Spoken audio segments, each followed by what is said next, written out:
हाँ भाभी जी, नमस्कार। अच्छा अच्छा अच्छा अच्छा। अरे नहीं, यह तो हमारा फर्ज है। चलिए ठीक है, बहुत बहुत धन्यवाद। हाँ हाँ हाँ, जरूर जरूर जरूर। अरे वो राहुल के मम्मी का फोन था।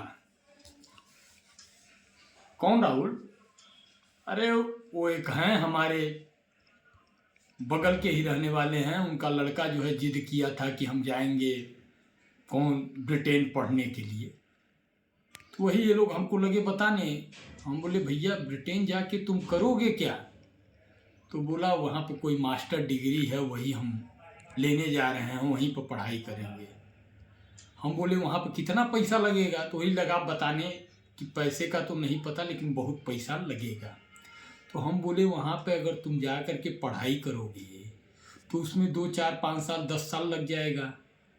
वो पढ़ाई करके जब तुम इंडिया आओगे, राहुल को बताया मैंने, तो कोई भी यहाँ का अप्पू झप्पू गप्पू भप्पू 4 क्लास 6 क्लास पढ़ा हुआ आदमी तुमको पप्पू साबित कर देगा। अब यह बताओ कि इतना पढ़ाई लिखाई करने के बाद, भैया यह भारत देश है, यहाँ पढ़े लिखे को पप्पू कहा जाता है। और अनपढ़ हो, जाहिल हो, 4 क्लास 6 क्लास, कभी इस ट्रेन कभी उस ट्रेन, कोई कहीं भी घूमा हो, गमछा लेके घूमा हो, कभी किसी का माइक पकड़ा हो, उसको यहाँ पे गुरु बना दिया जाता है। तो हम वही उसको समझाए। हम बोले भैया वहाँ जाने से बढ़िया है कि तुम यहाँ पे नेता बन जाओ। अब वो पूछा भैया यह कैसे होगा? हम बोले ऐसे ही कोई 25 30 रुपए का गमछा खरीद लो, बाबू जी के पास बहुत पैसा है, एक बुलेट गाड़ी ले लो, और किसी नेता के जो है आगे पीछे लग जाओ, और उसका जयकार, ये जयकार वो जयकार, ये बायकॉट वो बायकॉट करते रहो, लगे रहो इसी में। आखिर पढ़ लिख करके तुम जैसे लोग बाहर जा करके पढ़ लिख लेंगे तो यहाँ पे जो है भारतीय राजनीति को में सक्रिय नहीं होंगे तुम जैसे लोग, तो भारतीय राजनीति आगे कैसे बढ़ेगी?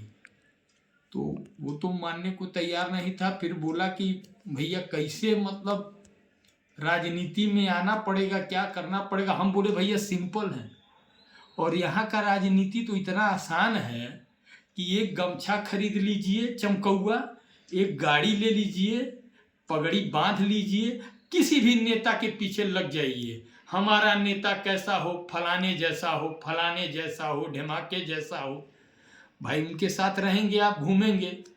सबसे बड़ी बात, आपको झूठ बोलना सीखना पड़ेगा, जो यहाँ के नेताओं में कूट कूट के भरी हुई है। वह पहले आप, प्रथम चरण है, पहले आप कितना झूठ बोल सकते हैं, वह झूठ बोलना सीख लीजिए।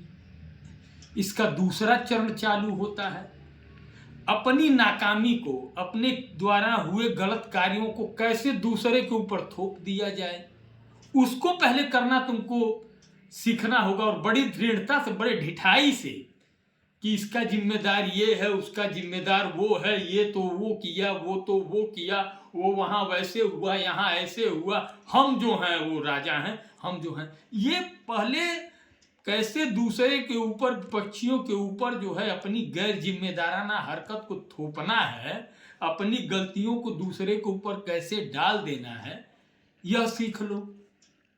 तीसरी जो महत्वपूर्ण चीज है नेता बनने के लिए, वो सबसे महत्वपूर्ण ये है कि तुम चुनिंदा चुनिंदा अच्छी अच्छी अभद्र भाषा सीखो, गाली सीखो। वो तुमको यहाँ के नेता सांसद विधायक कैसे कहाँ जूता मारा जाता है, कैसे कहाँ चप्पल मारा जाता है, कैसे कहाँ पे संसद में खड़ा होकर गाली दिया जाता है, कैसे किसी को अभद्र भाषा बोला जाता है, वो तुमको यहाँ पे सिखा दिया जाएगा। यह सब जब तुम सीख लोगे, और जब तुम भी बड़ा, मतलब बेशर्मपना का पराकाष्ठा को पार कर दोगे, तब तुम्हारी जय जयकार यहाँ पे होगी। तो भैया यहाँ पढ़ाई लिखाई, अगर तुम जाकर के पढ़े लिखे बनोगे, तो यहाँ के जो नेता हैं उनके लड़के क्या करेंगे? वो बेचारे विदेश में, उनके लिए सीटी नहीं रह जाएगी, तो उनको जाने दो पढ़ने के लिए। अब तुम यहाँ भारतीय राजनीति में सक्रिय हो जाओ, जितना झूठ बोल सको, जितना प्रपंच कर सको।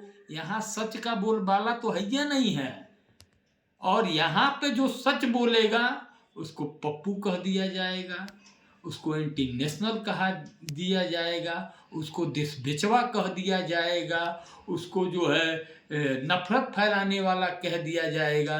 जो यहाँ पे आकर के सोचेगा हम कुछ अच्छा कर दें, उसको देशद्रोही बना दिया जाएगा। तो ये सब बात उसको हम समझाए। अब यह बात राहुल के दिमाग में सेट हो गया है, तो वही उनकी माताजी का फ़ोन आया था कि भैया आपकी बात का बहुत असर हुआ है उसके ऊपर।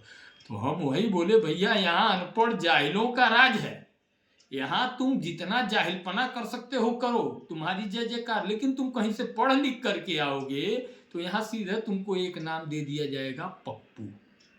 कोई भी अप्पू झप्पू गप्पू तुमको जो है वह नाम दे देगा।